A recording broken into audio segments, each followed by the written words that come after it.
boom, boom, boom, boom, boom, boom. So why don't more riders do this?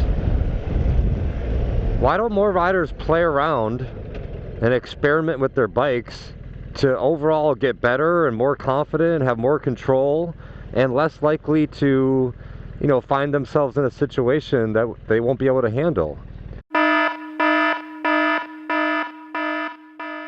If you think about multi-vehicle accidents with motorcycles, a lot of them happen on intersections, like a car fails to yield to the right of way of the motorcycle, they don't see them, whatever.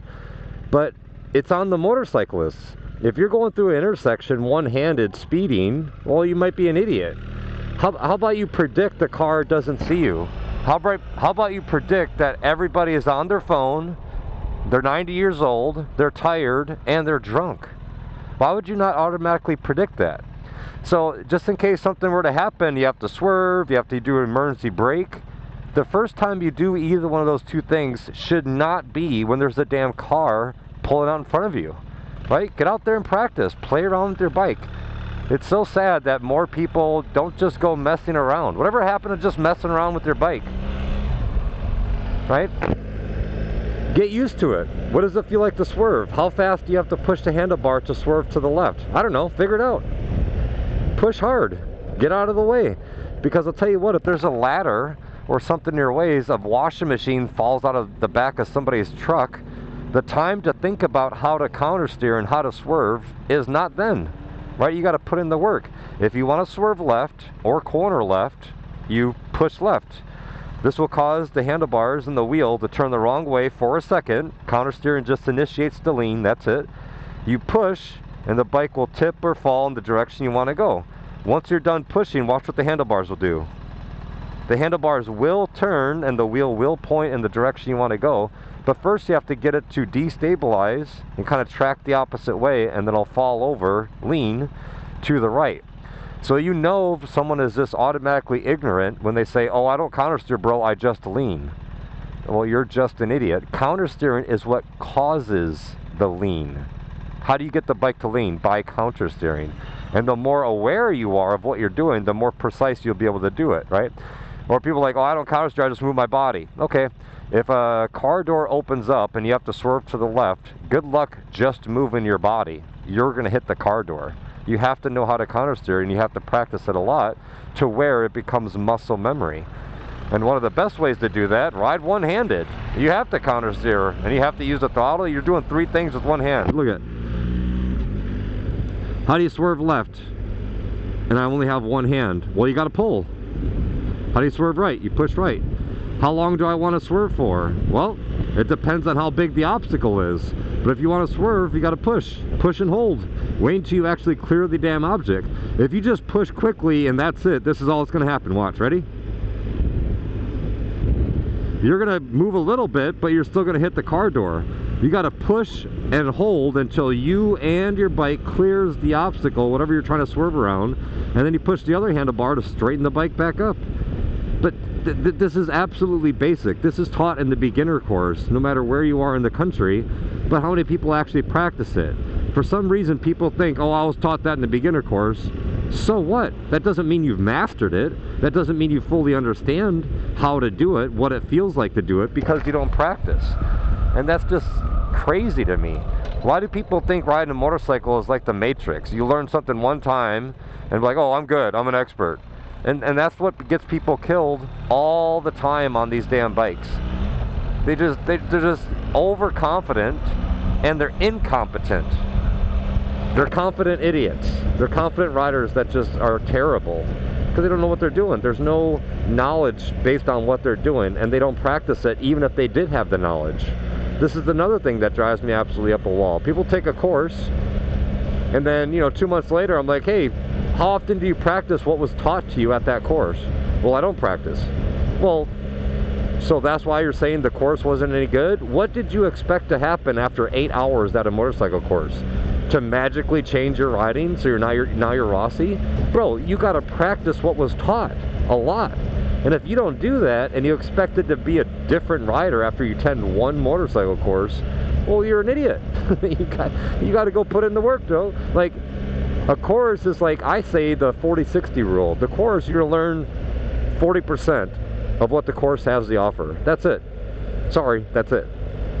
60% of it, of what you're going to learn, is what you do after you leave the course. Are you actually going to go practice with intention of what they taught you in that course? If you're not going to, well, you're not going to get the benefit of the education that was given to you, and the money you spent, you're not going to get your money's worth, right? You got to go play around. Look at this, is a 600-pound GS Adventure. If you don't practice swerving around like this, oh look, squirrel. If you don't pretend, oh crap, slow down, brake, oh swerve, go the other way. If you don't play around like that, brake, swerve, brake, it just, dude, you're not gonna know what to do if something happens. You're just going to be like, oh crap, and then you're going to make up all the excuses. Oh, my brakes were bad. Oh, there was sand in the middle of the corner. My tires, all these stupid excuses because you just don't practice. You don't know what to do. And you don't need a parking lot. You don't need cones.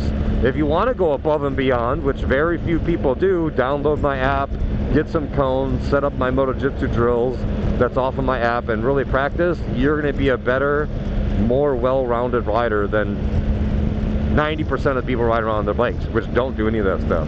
But even if you don't want to do that, you don't need cones, you don't need anything. Just go riding around your neighborhood. Do some figure eights, do some emergency braking, do some swerving. And if you especially do that in the beginning of your ride to make sure you're warmed up, the tires are warmed up, you know, there's nothing crazy going on, you still have fluid, the bike didn't leak out everything, right? And if you play around and mess around with your bike, especially the first mile when you leave your house, well, if something were to happen, the bike feels weird, the tires are flat, if you didn't check your pressure before leaving, whatever it is, you're going to know that before you're a mile away from your house. Look at no one behind me, brake. How hard can I get on the brake? Oh look, I'm in the middle of a corner. Whee! Oh look, there's a squirrel. Swerve, go around it. Oh, I got to brake, slow down. Up, go back this way. Up, go back this way. Up, How many people do that while cornering? Nobody. Why not? Do you not think the squirrel could jump out in front of you mid-corner? Do you not think that's like, do you not think you may have to do that one time? And then what do you hear? Oh, there's sand mid-turn, bro. There's nothing I could do. Just had to go down, bro. Had to lay her down. No, you're an idiot. You never practice anything. You got to play around with the spike, people. Don't wait until something freaks you out and then you crash to realize, oh crap, I probably should have done something to practice. I probably should have got a little bit more familiar with my bike. Shoulda, woulda, coulda, right? Shoulda, woulda, coulda. Everybody's drunk, everybody's on their phone, everybody's 100 years old, everybody's tired, right? So if something were to happen, you already expect it. Well, what do you expect a 90-year-old drunk, tired guy on their phone to behave like behind a wheel?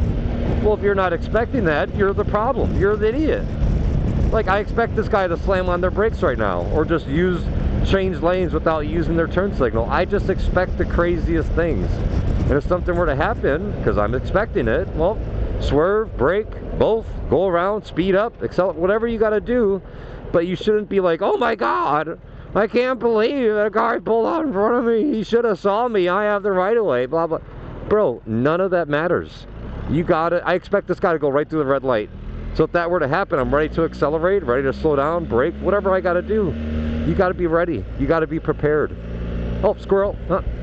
Mid-turn. Play around. You got to be able to play around on your bike. Look at this. Just play around. Why don't people play around anymore? Why don't people go find a boat loading dock like right here, like what I'm about to do? I'm meeting up for someone for a private lesson in low-speed stuff. But come around here, play around. You don't have to get off the bike. You don't have to have cones. You don't have to have a measuring tape. Oh, look, here's some big boat loading parking spots. Let's see if I can do a figure eight in this 2 spots. There we go. Let's see if I can do some circles. Let's see if I can play around. Here we go, circles. I don't know how wide this is. This feels like maybe 20 feet. Just kind of playing around. Just messing around. That's it. Do some figure eights. 20 miles per hour second gear, 25 miles per hour brake. How fast can I stop the bike? Why don't you do that 10 times in a row? Then do some figure eights, and then do that. That's all you got to do. You don't need much time. You're just lazy. People are just lazy as crap. And these same people that don't go practice any of this stuff, they're the ones with all the excuses when something were to happen. How did you hit a ladder on the highway, bro? How is that possible? You did not see it early enough to change lanes. How is it possible that you don't know how to swerve? You had freaking 5 football fields to go around it, and you didn't do anything. You're like, oh, you just ran right into the damn ladder. How is that possible? Why is it that you weren't able to slow down mid-turn? Oh, you're not supposed to use the brake mid-turn. Well, you're gonna crash. Yes, you can. You can brake anytime you want to, just don't grab the brake. But you don't practice it anyway, so it's irrelevant. You gotta get out there and practice. You gotta get out there and play around. I'm sick of all the excuses. Don't be the rider that is full of excuses and be like, oh, the sand, it was raining outside and the tire slipped. No, your throttle control sucks. Oh, I high-sided because my pressure is too low. No, because you got on the throttle before the bike is pointed the right way and you weren't able to see the exit or take away lean angle. That's why you high-sided. It's not the damn rain. It's not the tires. You're just a crappy rider. Sorry, truth hurts. Want, cry about it. Right? Get out there and practice. Don't be a statistic. Don't be the person that's going to crash or something were to happen and there's something you could have done. And in the very rare circumstance that there's nothing you could have done and the deer hits you from the side, there's nothing you could have done, whatever the circumstance is, which is very rare. Whatever the circumstance is, well, that's what full gear is for. I have an airbag on underneath my riding jacket, but have full gear. Why don't people do that? If you don't think gear is important, I want you to get off your bike, go in front of your house right now, run as fast as you can, and just jump on the ground like a slip and slide. Let me know how that works out at running speed. What the hell do you think is going to happen at 80 miles per hour? You're riding around in a t-shirt. I hope you don't like your skin. I hope you like wearing sweatshirts the rest of your life because you're about to look like damn Deadpool. But why would you risk that? How stupid. And if you do that, don't expect me to feel sorry for you. Don't send me a GoFundMe link to pay for your medical bills because you decided to wear a t-shirt and shorts and now you have no more skin. You're a grown-ass man, dude. Your fault. Sucks to be you. Why did you choose to do that? Live with your consequences. Why would you, oh, can you help me? Dude, you're an adult. You know riding around in a t-shirt and shorts is really damn stupid. You chose to do it. Well, live with the consequences. Sucks to be you, I guess. Don't do that next time. Lesson learned. But you don't have to lose all your skin to realize it's probably pretty damn stupid to not wear gear. But if you want to risk it, well, look in the mirror if you want to blame someone. But don't ask me for money. Don't talk to me about this. Don't send a GoFundMe link. Hey, can you help my buddy? He crashed doing wheelies on the highway. And now he needs medical and blah, blah, blah. He has to be like, well, he's an idiot. Don't do wheelies on the highway. How about that? Right? Look what I'm doing. Did I get off the bike yet? Did I put down any cones? No. I'm just riding around and playing around. And this is all you got to do. Spend 10-15 minutes before every ride playing around. You don't have to know absolutely anything. Look, pick one of these lines. That line right there. Let me just do some circles. Let me just do a circle around this one line. You don't need to know anything. You don't have to have my app. Oh, look, 2 circles. Oh, how about I just continue on this whole straightaway and just weave? How about I do one-handed weaving? How about I learn what that's like? Boom, boom, boom, boom, boom, boom, boom, boom. How about I keep going? Boom, boom. Ooh, curve and weave at the same time. That's beneficial. Boom, boom, boom, boom, boom, boom, boom, boom, boom, boom. Boom. First gear 2, throttle control, steady throttle. Boom, boom. One-handed, counter steering, weaving. Boom, boom. How about you go and do that? Oh, look at this. Should I go in the water? Let's see if I could take this thing swimming. Oh, look how steep it is. Oh my God, what do I do? How do I lean the bike when it's steep? How do I can't possibly do circles while it's uphill and steep. How do I do a U-turn? We'll go play around. Figure it out, bro. How about you do figure 8s on a boat loading dock where it's all freaking gravelly and blah, blah, blah. Oh, it's slippery, don't go down there. What's gonna happen? Play around, people. Play around. You gotta play around. Play around on your bike. Don't be afraid of the damn thing. Oh, but what if it drops? Then what? I'm too afraid to drop my... Get frame sliders. Get a crash bar. Do something. The bike is gonna drop. It's part of the process of learning. The last time I dropped my bike was freaking 7-8 years ago, and I practiced low speed stuff more than freaking anybody. There's my guy I'm doing practice with. Oh, he's got a GS Adventure too. Whee, this will be fun. But you just go play around. I'm tired of the excuses, and if you have excuses, please don't talk to me about it. Don't say anything about me. So I want everybody to go out and practice, and then comment what you practiced, and if you actually did it or not. If not, my videos are going to be completely irrelevant to you, because I'm the only person that's on YouTube that will tell you, stop watching my videos and go practice. Because if you're unwilling to do that, everything else is pointless. Thanks for listening. Talk to you guys later. Go practice.